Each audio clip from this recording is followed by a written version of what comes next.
What is a hero? A mythological figure, often of divine descent, endowed with great strength or ability? An illustrious warrior? No. It's a person admired for achievements and noble qualities, one who shows great courage. Welcome to the What's a Hero podcast, where we dive deep into what a hero is and what makes them that hero. I'm your host, Ken Frownfelter, and I'm going to be introducing you to some of the world's most likely and unlikely heroes. You may have never heard of them before, and they most likely have never met you.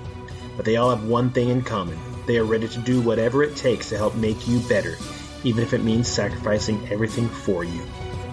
Let's get into it.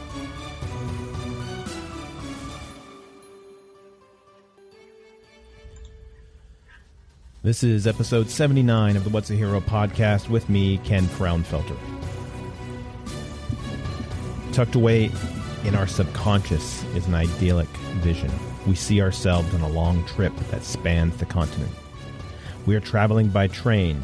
Out the windows, we drink in the passing scene of cars on nearby highways, of children waving at a crossing, of cattle grazing on a distant hillside, of smoke pouring from the power plant, of row upon row of corn and wheat, of flatlands and valleys, of mountains and rolling hillsides, of city skylines and village halls. But uppermost in our minds is the final destination. On a certain day, at a certain hour, we will pull into the station. Bands will be playing and flags waving. Once we get there, so many wonderful dreams will come true, and the pieces of our lives will fit together like a complete jigsaw puzzle. How restlessly we pace the aisles, damning the minutes for loitering, waiting for the station. When we reach the station, that will be it, we cry. When I'm 18, when I buy the new 450 SL Mercedes-Benz, when I put the last kid through college, when I have paid off the mortgage, when I get a promotion, when I reach the age of retirement, I shall live happily ever after. Sooner or later, we must realize there is no station, no one place to arrive at once and for all. The true joy of life is the trip. The station is only a dream. It constantly outdistances us. Relish the moment is a good motto, especially when coupled with Psalm 118, verse 24. This is the day which the Lord hath made. We will rejoice and be glad in it. It isn't the burdens of today that drive men mad. It is the regret over yesterday and the fear of tomorrow. Twin thieves who rob us of today.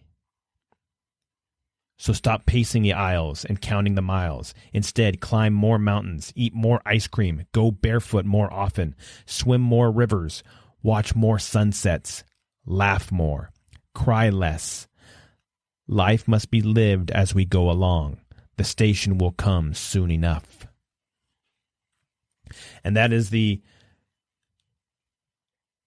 story or the poem or the short story written by Robert Hastings, The Station. And it is important for us to remember that life is not a series of things that we're not going towards the end. It is the journey that we're chasing after. It is the multiple things we do between now and then. It is that little dash between our birth date and our death date. And we have to remember that we can never just look to that one time, because you will be passing by and you'll be missing all the stuff that is right now. Bruce Lee once said, and you may have seen it in Enter the Dragon, when he said,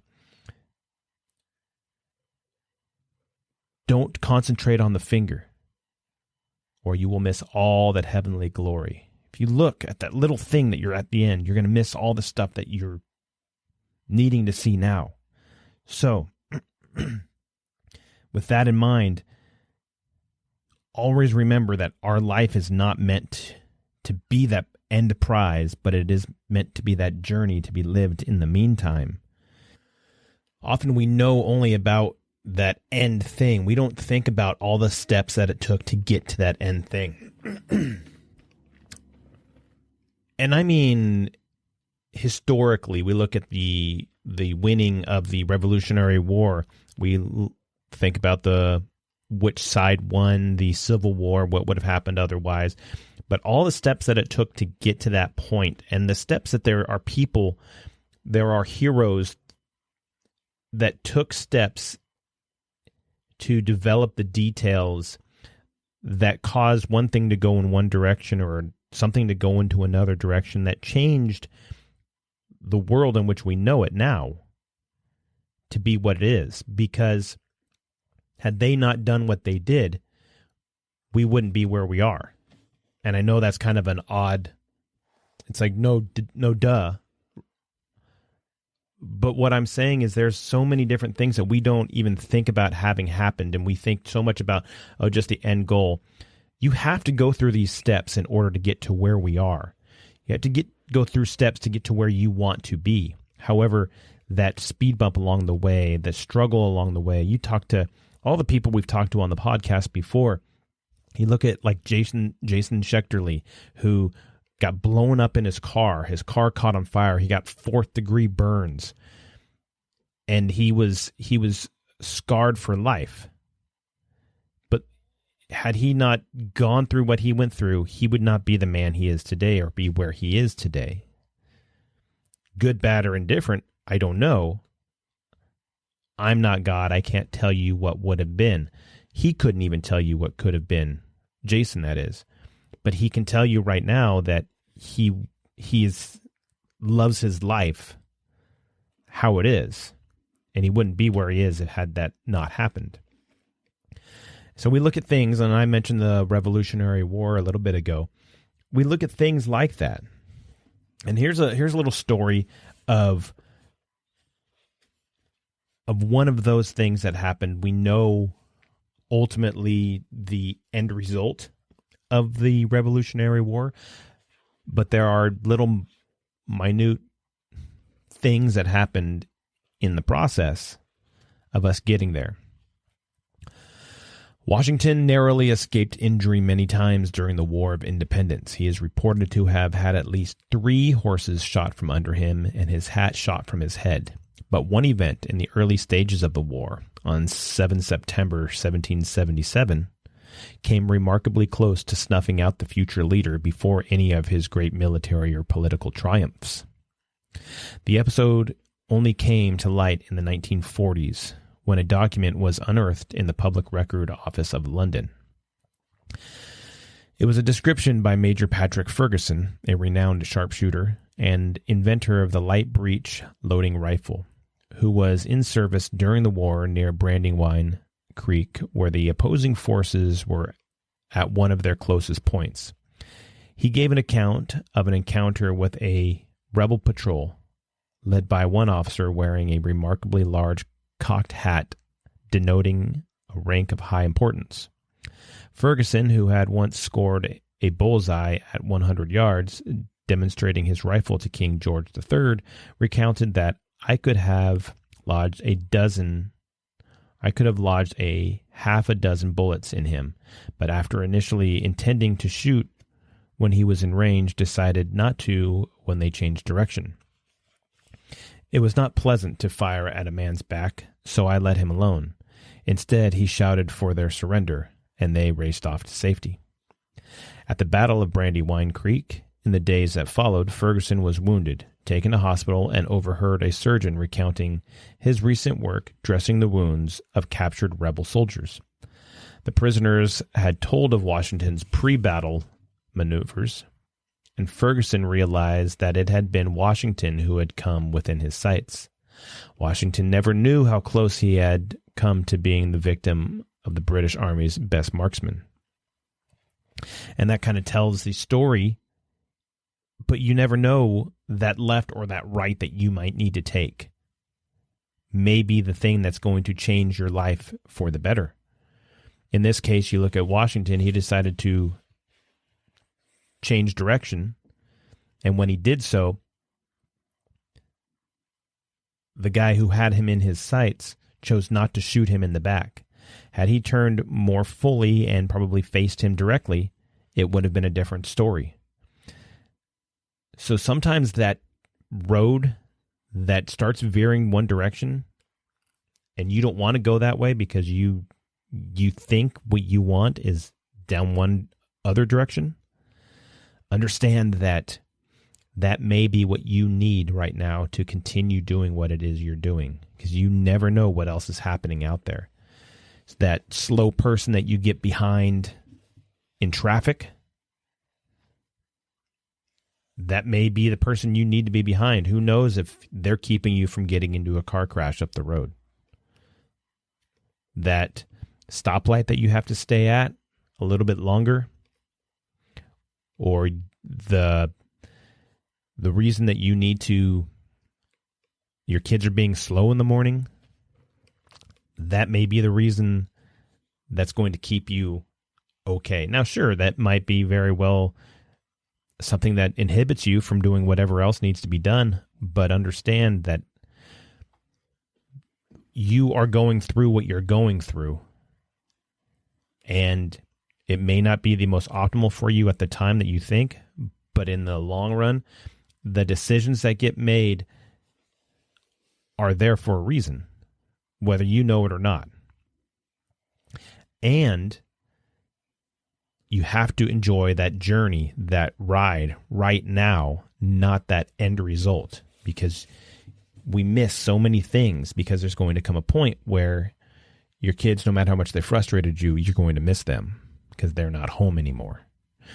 Or that person that you were stressing to, the work you were stressing to get to on time, they've replaced you very quickly when you retired or when you quit or when they fired you. Now, the reason I'm bringing these stories up today, or I'm telling these or reading these stories today, is because when we have something that comes up, or we have something that's planned, and things fall apart in the process, there's no point in getting upset. We still have things that we need to do. My obligation to you guys was to have a podcast and have that go every week. Things come up, things happen. If I have guests that I have talked to and planned to have come on the show, life happens, and sometimes they're not able to make it, or something along the way kind of interrupts the ability for us to do that. Whether it's my fault or life just gets in the way, there's a plethora of reasons, and there's difficulty in getting a podcast out sometimes, especially when you're talking with and dealing with people from all over the world. There are time differences, there is schedule differences, there are other obligations, and then we all still have to work. We have things going on. So I don't begrudge anybody if it comes down to the point where, yes, I'll be on the show, and then all of a sudden, boom, hey, something came up, not able to be on the show today, last minute. Okay, last minute happens, and I get it, and I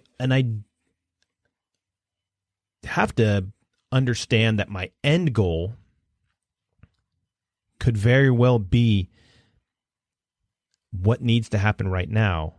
My end goal that I want to be looking to, and to produce a good show and have that out there, and hopefully motivate somebody, inspire people based off of somebody's story, which is great.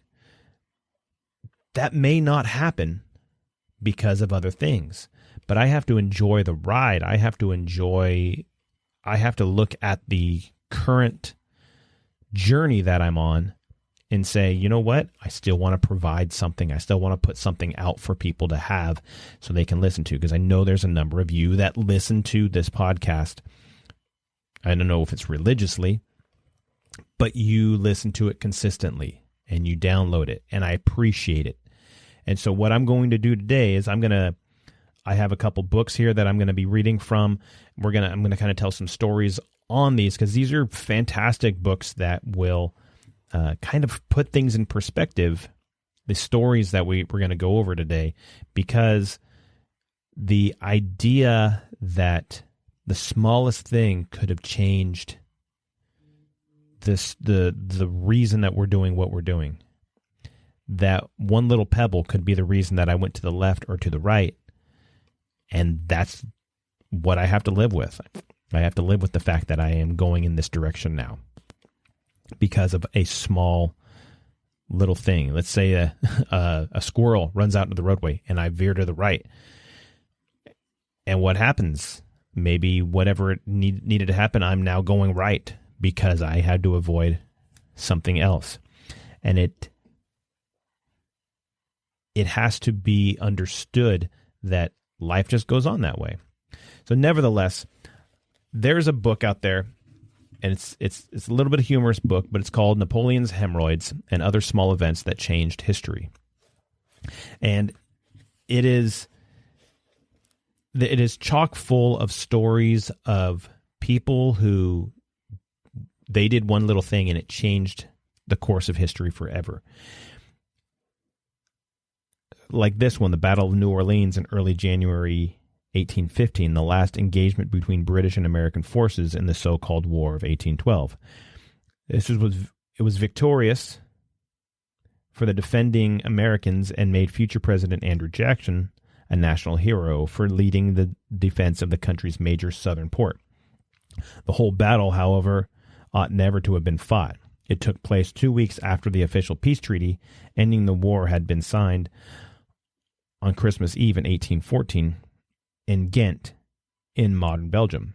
News was still on its way from Europe and too late to prevent the final encounter. Nearly 1,000 men lost their lives in one of the most pointless battles in history.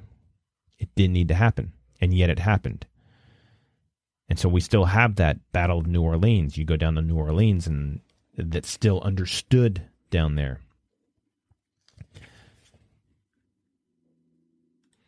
But there's a lot of things that happen that don't need to happen, or that did happen because of one little thing. People lost lives in wars, and some battles didn't even turn out to be because of one thing or the other. But let's say the battle that turned out to be the most decisive engagement in the Civil War, the Battle of Gettysburg in 1863, began entirely by accident and may have happened because of a newspaper advertisement. It was not a fight either side had planned. However, it's something that we all understand and we all remember. We've all heard the Gettysburg Address. But at no point, according to this, did it have to happen. And it wasn't planned. You see, both forces, Union and Confederate, were widely scattered around the area in Pennsylvania.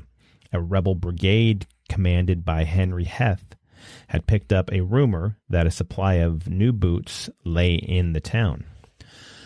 One account has it that he got the information from picking up a stray copy of the local newspaper, the Gettysburg Compiler, where he saw an advert from a shoe store announcing the arrival of new stock. His troops were sorely in need of new footwear, having been marching for months. Heth sought permission to go and get them. His commander, conscious of an order from General Lee not to engage the enemy in battle until the Confederate forces could be concentrated, had been cautious to avoid contact with the enemy. He refused Heth's request. Had Heth not wanted those boots so much, there would have been no battle at Gettysburg. But he did. Heth took his request up to the next level to Major General Ambrose Hill and convinced him that there were no enemy forces in the town. Asked if he had any objection, Hill said, "None in the world." On 1 July, around 8 o'clock in the morning, Heth blundered into a Union cavalry unit, and as hostilities broke out, both sides rushed reinforcements to converge on the town. In 3 days, the fate of the whole war was decided. It was the greatest and bloodiest battle fought on the North American continent. 90,000 Union troops pitched against 75,000 Confederates. A third of all those engaged were lost. The South suffered 28,000 casualties against the North's 23,000. By late on 3 July, Lee was in retreat, and although the war could go on for nearly 2 more years, he was never to regain the strategic initiative. He had been unable to pick his own moment for a decisive battle. A junior's hunt for some shoes had catapulted him into an engagement against his expressed instructions, and it ended up losing the South the war. So you never know what one thing is going to happen is going to cause something else to happen. You have to adjust. We have to be willing to be flexible.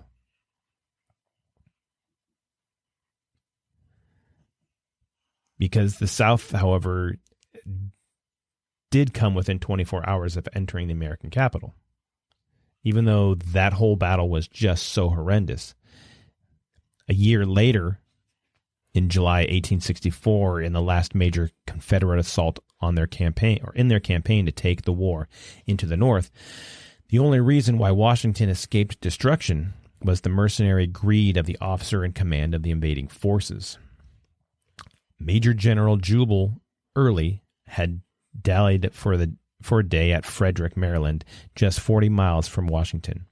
It had become a successful practice of enemy troops to demand ransoms from communities they passed through to save their towns from being burned down. Early had made $20,000, perhaps the equivalent of around $1 million in modern value, from the residents of nearby Hagerstown 3 days before. At Frederick, he demanded $200,000. He had to wait an extra day as the townsfolk collected the cash together. That lost day allowed 8,000 Northern troops to pour into the defense 3 miles outside the town at Monocacy Junction to block the road to Washington. The Battle of Monocacy proved sufficient to drain the strength from Early's attack, and although victorious and now within 12 miles of the capital, he had had enough, turned south, and headed back home. Had he not waited at Frederick, the path to the nation's capital would have been undefended. The Northern government could well have been forced to flee, and who knows how that might have affected the tide of the war. As a footnote, the residents of Frederick, who had to borrow much of the ransom, diligently paid back their debt, eventually clearing it in 1951, 87 years later.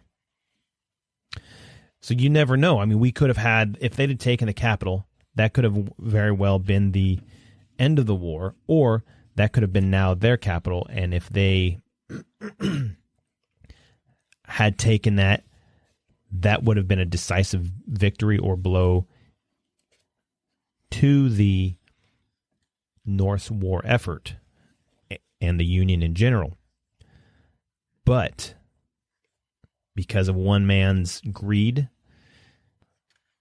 the change didn't happen. However, not all acts were good. Not all acts worked for the betterment of everybody. Fast forward many, many years, Adolf Hitler was about to commit suicide after the first major setback in his political career, but was prevented from doing so by a well-meaning associate. As a young rabble-rousing agitator in the chaotic post-First World War years in Munich, Hitler led the Nazi coup attempt against the Bavarian government in the so-called Beer Hall Putsch in November 1923. It failed amidst a shootout with the police, which left 16 leading Nazis dead and Hitler injured with a dislocated shoulder from diving to the ground for safety. He was ushered away to a safe house owned by his close friend Ernst Hofstadter. When the police tracked him down 2 days later, Hitler became hysterical, pulled out his revolver, and tried to shoot himself. Frau Hofstadter prized the gun from his hand and stopped him. The next time he would attempt it, in 1945, he would succeed. A world war and 55 million deaths later. And what I'm saying is just because one good thing happened doesn't mean that that's an awesome thing. So you look at this guy who is responsible for 55 million deaths. he was not liked by a number of people, especially those closest to him. But at the same time, he was so maniacal and so evil and manipulative that he was able to kind of wriggle his way into doing whatever it is he thought he wanted to do. Because there was a point where he was getting ready to be overthrown by his own leaders. Twice during the Czech crisis of September 1938, once when the plotters planned to move, Hitler issued the definitive order for the invasion of Czechoslovakia, only to be thwarted by British Prime Minister Chamberlain's surprise announcement of his willingness to hold direct talks with Hitler. And second, during the Chamberlain missions, when Hitler rejected British offers for conciliation, only to be thwarted this time by the pressure put on Hitler from Mussolini, who persuaded Hitler to agree to the four-nation Munich conference, which eventually settled the crisis. The army commander-in-chief, General Brauchitsch, was about to issue the order to depose Hitler on 28 September, but refused to do so before he had spoken with him. News of the Munich conference reached him as he was on his way to the Chancellery for the showdown. So there's people that didn't want him in there. They wanted to get him out. They saw what he was doing, and those closest to him were saying, no, we're going to depose him. We're going to keep him from doing it. However, he refused to move. He refused to do that. And then all these other little things that started happening started adjusting. So just because they saw this end goal in what he was doing or whatever could have been happening, there is a point where they were still moving to work this thing out. And when something else come up, they said, oh, okay, well, we'll stop then. Had they not stopped, had they not changed their direction, the war, the life of 55 million people, and that's not counting those died in the war. But it was because of one man's selfishness and egomania. Because the declaration of war in September of 1939 alarmed sections of the German army. As plans developed during the autumn for the military attack on the West, so did renewed plotting to overthrow the Führer. The first attempt was instigated after Hitler had decreed that the invasion of the West would start on 12 November. 4 days before that was the annual marking of the 1923 Munich Putsch.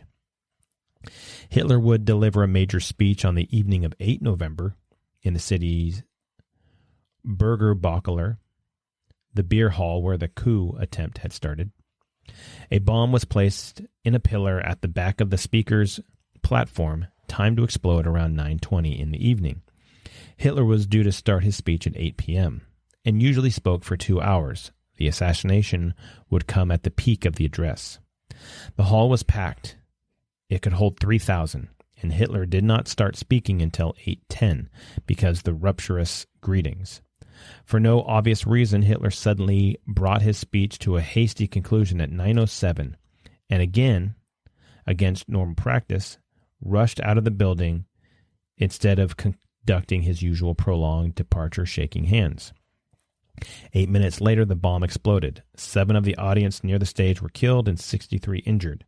Had Hitler been on the podium, he too would certainly have been amongst the dead. There is controversy over this episode.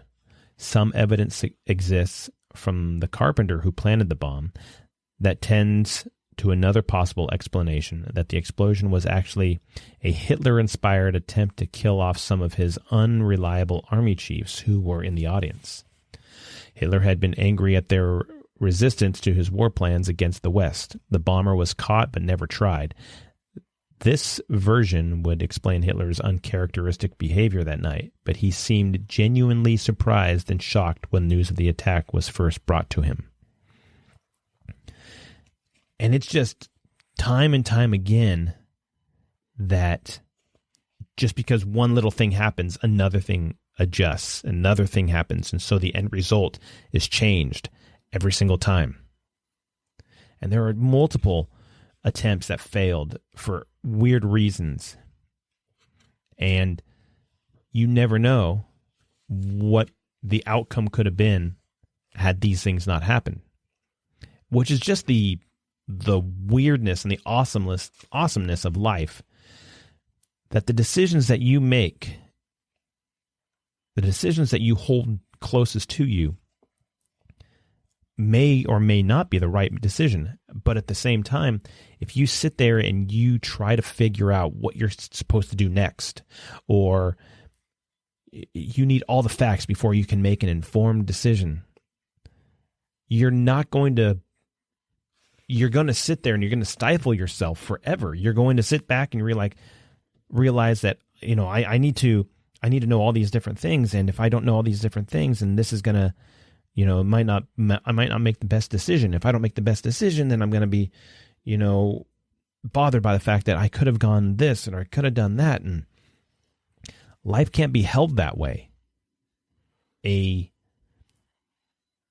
leader, a hero, a person who does what needs to be done will make a decision based off of about, 40% of the information they need. Once you have about that much, go make your decision. Just make that decision and stick to it. If you wait till you have the 80, 90% of the information, okay, I can start because I can see where the end is at and I can start making this decision now. Well, by that point, everything's passed you by. The window of opportunity is gone. And so if that window goes away,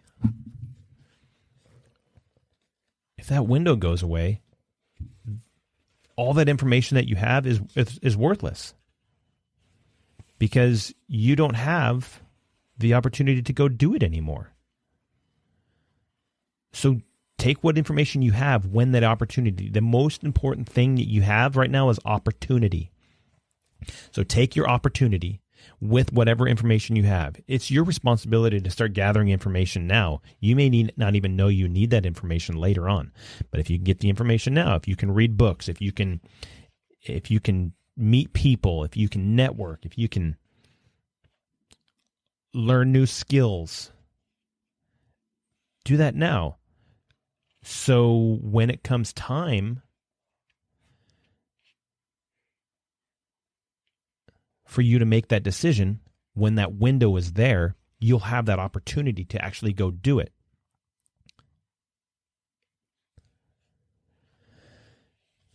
Here's another story. The base at Pearl Harbor missed multiple warnings before the Japanese attacked. On the morning of 7 December 1941, that could have prevented the full effects of the catastrophe. The U.S. intelligence agencies had long broken the Japanese military codes, and on 6 December had intercepted 13 parts of a 14-section top-secret message from Tokyo to the Japanese embassy in Washington. The final part was decoded in Washington by 8 a.m. on 7 December, 2 a.m. in Pearl Harbor. It instructed diplomats to present a note to the State Department that lunchtime, rejecting U.S. demands for Japanese withdrawal from China. As soon as Secretary for War General Marshall saw it, he recognized it to be effectively the declaration of war. However, he would not see it for some hours. His subordinates were under strict instructions not to disturb the general during off-duty hours. It was a Sunday. They therefore waited until after the general's regular morning horse ride and until he had arrived at his commanding office at mid-morning. Seeing the meaning of the message, Marshall ordered warnings to be issued to all the bases on the West Coast and the Pacific. It was not clear where an attack might strike. They were sent at a minute past noon Washington time, 6:01 a.m. in Pearl Harbor, still nearly 2 hours before the first Japanese planes attacked. The message reached all the bases intended, except Pearl Harbor.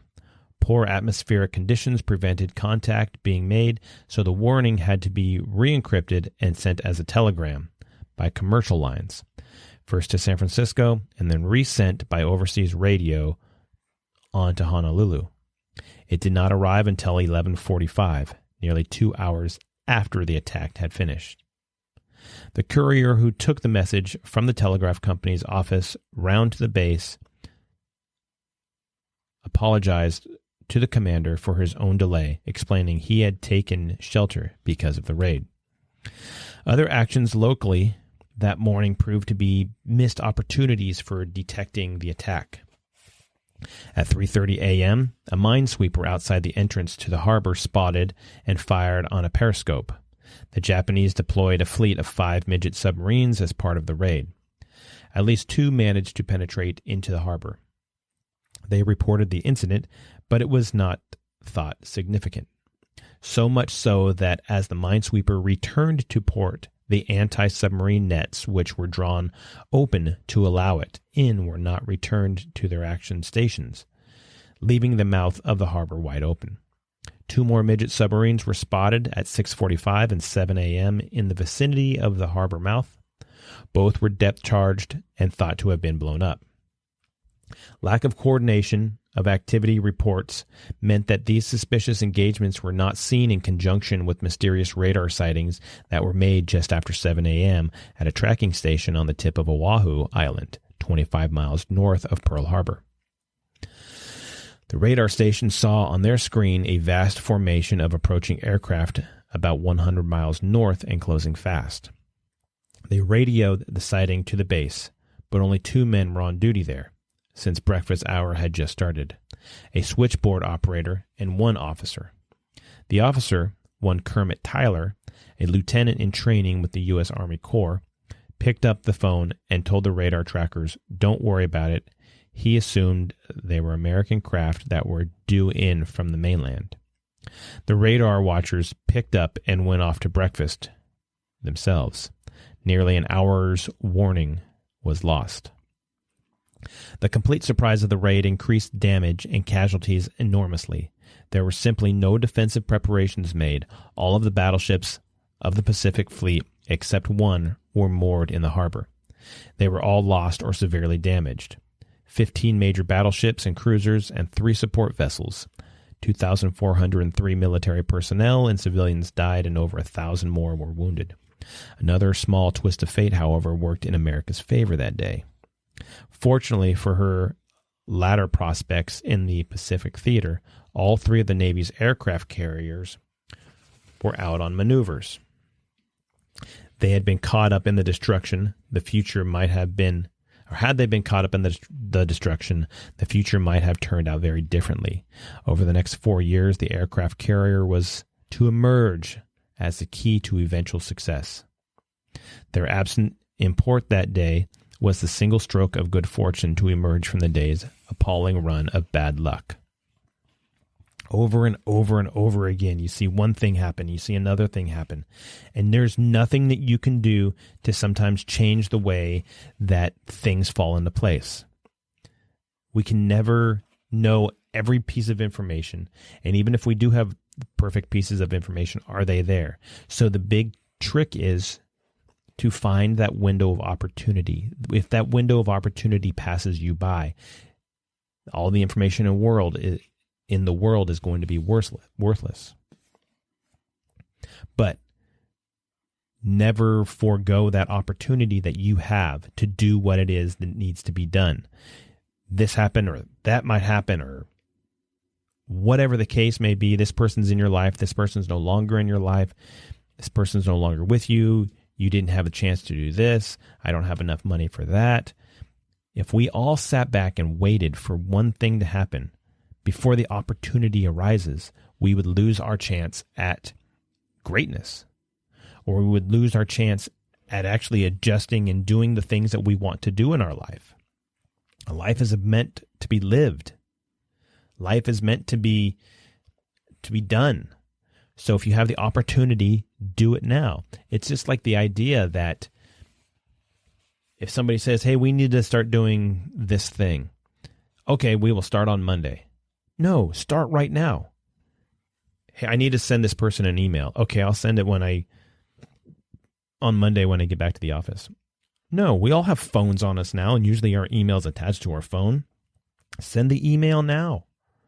Get it going. Put the thing out there so that it gets done. The opportunity is what's important, not all the stuff, the information or the tools or whatever. You may not have that opportunity again. Opportunity is the most important thing that we have in life. One of the most important things that we have in life. But what we need to do is prepare, because sometimes we don't even know when those opportunities might arise. We don't know what opportunities that we want to take may come up. So prepare yourself ahead of time. Like I said, start reading more books. Start preparing yourself, learning skills. Make sure you work out so you're physically capable of doing what needs to be done when it needs to be done. You don't know if something's going to come up and make you need to defend yourself or defend your family or defend somebody else. Are you capable of doing that? So, as a hero, we look at those people who are capable of doing that. But all of us are capable of doing that if we prepare ourselves. And you may not even know what you're preparing yourself for. I remember a time I was down visiting my dad, and he has a park near his house, and in the park there's all these like workout stations, and it gives an idea of what to do. So I would run it. And I would hit each of these workout stations, and I'd do however many times. And I did this like 2 or 3 times, 2 or 3 laps all the way around, so you hit it again. Well, I did it. I was on my second, maybe third lap, and I was doing the stuff. And a guy had come by, and he says, "Hey, what are you doing this for?" Because he obviously had been seeing me do it. And I said, "Oh, just doing it." He goes, "What, are you like an MMA guy or anything like that?" I said, "Nope, just a guy, just some dude." Right? He goes, "No, you're more than just some guy," because he saw me doing it. Now, whether I was doing it fantastic or I was impressive or whatever the case may be, enough for him to come over to me and ask me, "What the heck am I doing? Why am I doing it?" I was doing it just for something to do, for a workout. Right? It was a different thing for me. But this guy said, "No, you're doing it for something else." I don't know what I'm doing it for. And maybe I didn't have a specific reason, but I was working out because who knows what I'm going to need that for in the future. So enjoy it. Do it now. Take that ride now that you have. The opportunity that you have right now. Don't hold back. If your commanding officer is on his horse ride in the morning and he was told don't bother him, this is kind of a big deal. If you have enough gumption to say, hey, he might want to know about this because it's somebody that there's some contention with, that may very well be. I mean, he wasn't the only one that knew that, those words would mean war. Those people that worked for him had to have known something along those lines that could mean war. So they should have given him that information. They shouldn't have waited, but because their opportunity went away, because that cost lives, that cost major setback. Our entire Pacific fleet was gone until we were able to build it back up, but at what cost? Their opportunity flittered away because they didn't want to, I don't want to bother the boss. Sometimes you need to bother somebody. The idea of it's better to ask for forgiveness than ask for permission in this sense is very important, is very real. Because look at the big picture. Look at the big thing that's going on. What is the reason for this thing happening? If you can figure it out, if you can determine that and see the opportunity is fleeting away if you don't do something right now, then you need to take that. You need to take that opportunity and you need to run with it, and you need to do the best you can with it. So had a Secret Service official's passport not been out of date, one of the most devastating spy rings to operate in the British government may have been wound up more than a decade earlier than it actually was. The defection to the Soviet Union in May 1951 of two high-ranking diplomats, Guy Burgess and Donald Maclean, was a political scandal of the 1950s in Britain. It was felt to be an even graver affair than the actions of just two men because it was suspected, rightly it later turned out, that they had been tipped off by another communist spy higher up in the British government. For 12 more years, the hunt for the third man went on, with damage to the country's security continuing, until, in 1963, diplomat and MI6 operative Kim Philby was unmasked. Spy author Rupert Allison, a.k.a. Nigel West, then a Conservative MP, revealed to Parliament in 1989 how close Burgess and Maclean came to being caught in the night of their defection. Burgess was recognized by an immigration officer at Southampton as the pair boarded the ferry to France. The intelligence services were informed, and a senior official was dispatched home to get his passport and fly to intercept the ferry when it docked at St. Malo in France. It was only when the officer arrived at the airport that he discovered his passport was out of date. He had to return home, mission aborted. Burgess and Maclean made it to Moscow. Philby continued to operate undercover for another dozen years before he too managed to defect. The man who failed to make the intercept, he later went on to become head of MI5 and eventually received a knighthood. However, another passport mix-up did for James Earl Ray, the assassin of Martin Luther King, who was eventually caught by British police after fleeing the United States. 2 months after the slaying of King in Memphis in April 1968, Ray passed through London's Heathrow Airport in transit between Lisbon and Brussels. While attempting to board the flight to Brussels, he inadvertently showed two passports with different names. The difference was tiny, but significant. One referred to him as George Ramon Snade, the other as George Ramon Snea. Suspicions naturally aroused. Immigration officials examined him further, and a search discovered he was carrying a loaded pistol.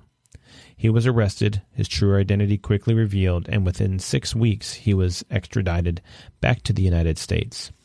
He pleaded guilty to murder and was sentenced to 99 years in jail, where he died 30 years later in April of 1998.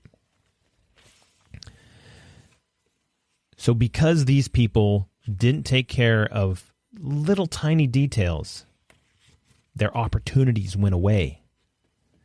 Because they had mix-ups with their passport, or their passport had been out of date, their mix-up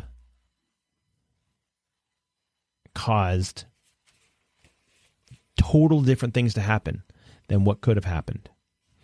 James Earl Ray could be still alive and still running around. I don't know. I don't know what he died of, but that whole being in prison thing for 30 years could have something to do with, somebody's health.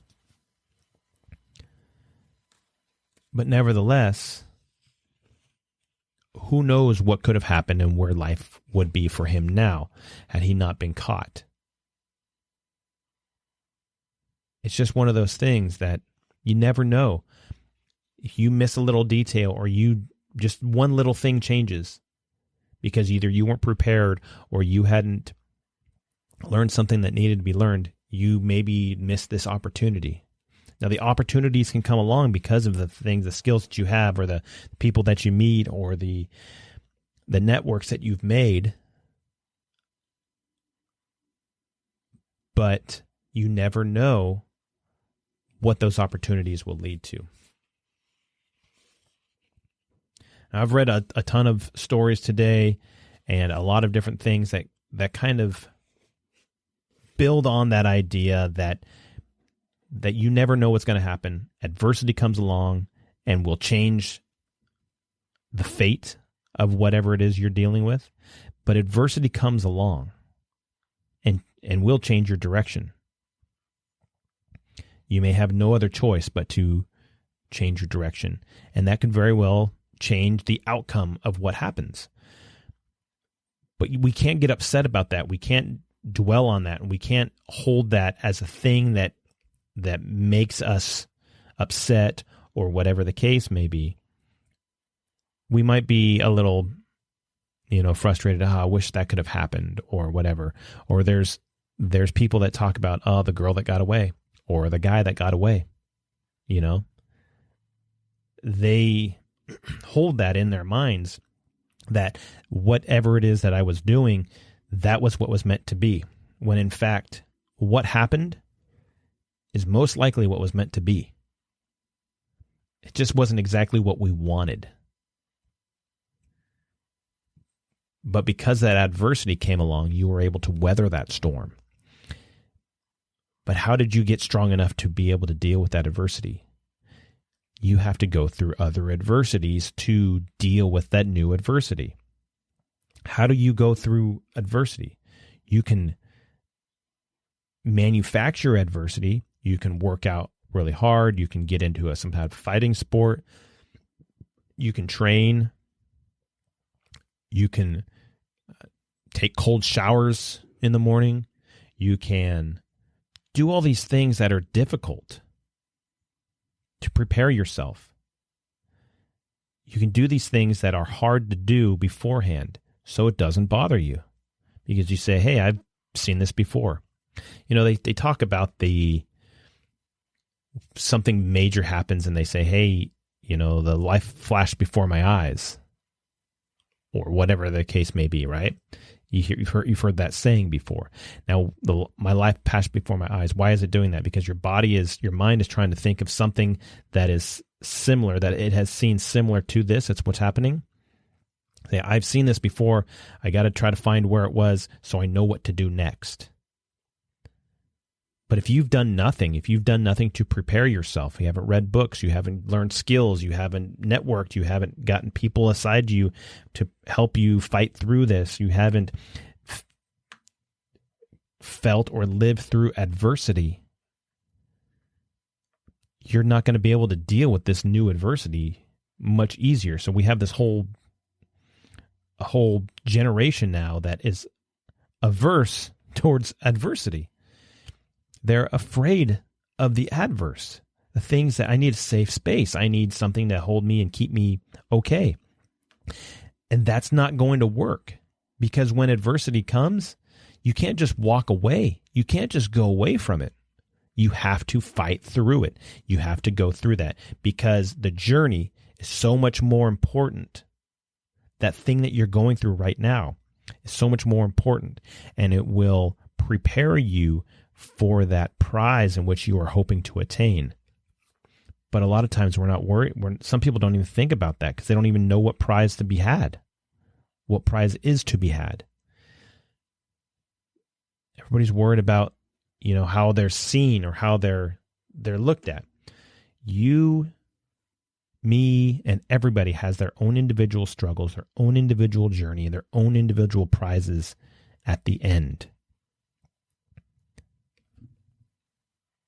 Ultimately, if we choose to not face those and not deal with that adversity and not deal with these little minutiae that come along, the lefts and the rights and the turns and the ups and the downs and the bumps and the walls that get in our way, if we choose not to deal with those, you will go nowhere. Your opportunities will go away, and no prize will be had by you. So that's probably enough prattling on by me. If you want to find out a little bit more about the What's a Hero podcast, you can find us on Facebook, Instagram. I'm on LinkedIn. You can find us on Twitter. And you can find us on our website, www.thewhatsaheropodcast.buzzsprout.com, which will take you to our website that has all of our previous episodes, plus links to your favorite podcast platform in which you can download, you can subscribe and download those episodes that you like the best. I know some are better than others. I know some guests have just been awesome. Usually the ones where you're just listening to me prattle on, like I've said before. Maybe those are good. Some people like those. I don't know. Nevertheless, I have an obligation to you guys to bring it to you, an obligation that I have made for myself, that I said I'm going to make sure that I have stuff for you guys to listen to, whether it is, well, I'm not going to say whether it's good or bad, but it is what I want to produce for you, because I know that there's some kind of value to it, and I know that it may need to be said. Nevertheless, you can find us all on there, and if you want to ask questions, if you have questions for me, and I mean like what I think on whatever, and not like my ultimate, my thought process is the ultimate, the way to go and the way to be and everything else like that. But if you want questions that we can air out, and you have questions that you want to say, hey, what about this? Let's talk about it. I can get a guest on here and we can ask those questions, and we can find out what more that need to be, fleshed out, what other things that need to be fleshed out. Maybe I'm missing some stuff, and there are times that I do miss stuff all the time, and I think would be good content, good things to put out there for other people to be able to see or hear or have knowledge of. I do have a couple guests that I want to bring on here that have been requested by for some folks, and so I think that would be a great idea. We're going to get them on here. Nevertheless, you guys listening in, I appreciate everything you do, and I think that what you are doing in sharing this with other people and making sure that other people have this to also listen to, it is highly appreciated by me and those that work with me, my staff here. So with that, I also want to let you know about, if you get a chance, check out Hike's Boots, Haix. Check those guys out. They have really good boots on there. They're good for, they have all sorts of types. However, I'm using their duty boot type. The one that I've got right now it's kind of an athletic shoe boot. And so it's cool. Obviously, it takes a little bit of breaking in after a day or two of walking, lots of walking. I finally got them broken in, and they're pretty comfortable. They're good boots. They are waterproof. They have all sorts of different types. The kind that I got are Gore-Tex, and the folks at Hikes are very responsive and cool people to talk with. So if you get a chance, check those boots out.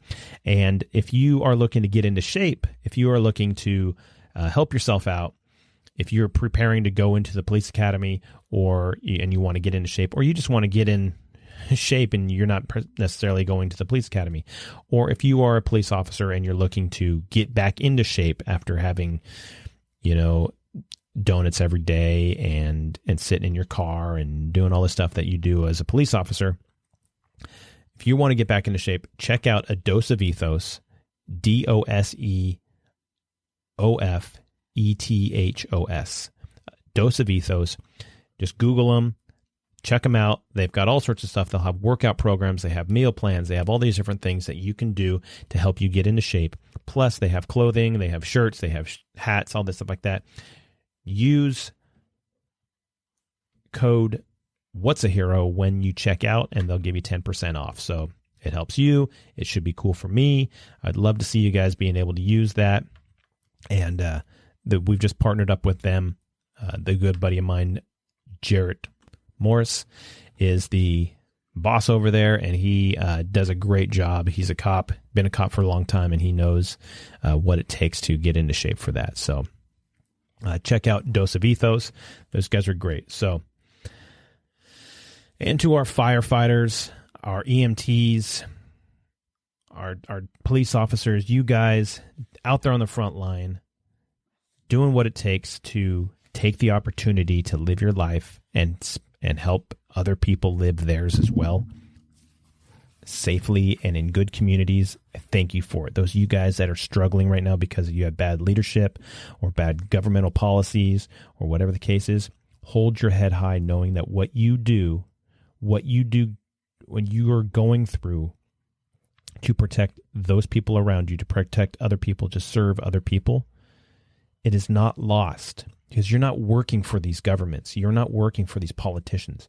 You're working for the people. And as has been explained to me before, you are doing the Lord's work. You're doing God's work when you serve these people and protect them. So just remember that you are appreciated and you are loved, and I couldn't give you enough of my gratitude for what it is you do. So thank you so much. To our teachers and our nurses out there, you guys putting out, making sure that we have what it is we need to continue. Our kids being taught by you guys, and our sick and our helpless being tended to by people who give and give and give. Thank you so much for all it is that you do give. So all of you guys, I appreciate it. And to our military veterans, our soldiers, our sailors, our airmen, Marines, Coasties, all you guys out there doing the work on the front lines, sacrificing time from your family, sacrificing your own lives, so we can have the country that we have, that we can have the safety and knowledge that what we're doing is right, because you guys are willing to sacrifice everything for a country that its people love you. Sometimes the country shows a different side. But like I said about those who live and work in cities with questionable leadership and questionable government and policies and all that stuff like that, know that you are doing what is right because you are serving a greater good. So we thank you for your service and everything that you do in defense of our nation.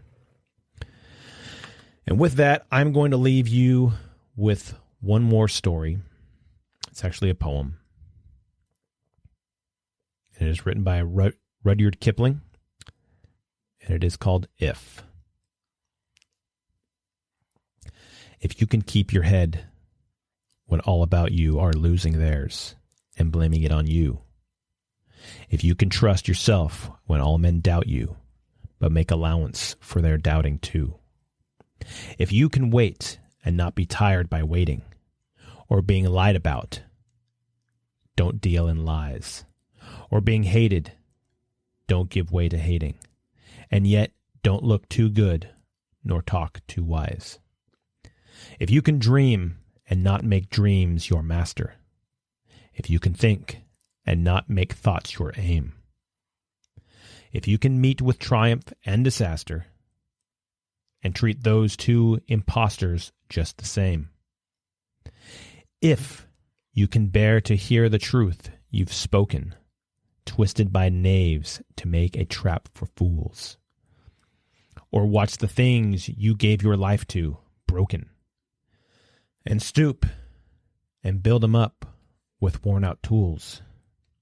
If you can make one heap of all your winnings and risk it on one turn of pitch and toss, and lose and start again at your beginnings, and never breathe a word about your loss. If you can force your heart and nerve and sinew to serve your turn long after they are gone, and so hold on when there is nothing in you except the will which says to them, hold on. If you can talk with crowds and keep your virtue, or walk with kings nor lose the common touch, if neither foes nor loving friends can hurt you, if all men count with you, but none too much, if you can fill the unforgiving minute with 60 seconds worth of distance run, yours is the earth and everything that's in it. And which is more, you'll be a man, my son.